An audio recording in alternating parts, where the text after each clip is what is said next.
Niye indi işlerge? Bir avdinin turmuş iptaşının yübileyi. Sonra şunda şakırdılar da. Şu yara yanılıklar yok mu sana alay?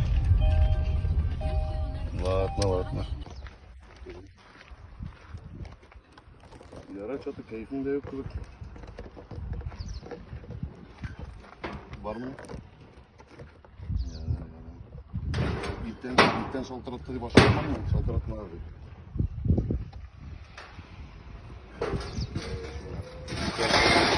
Belki şuna göre bayta kutlar kavaldık yine ya. Ulan kırım bu lan!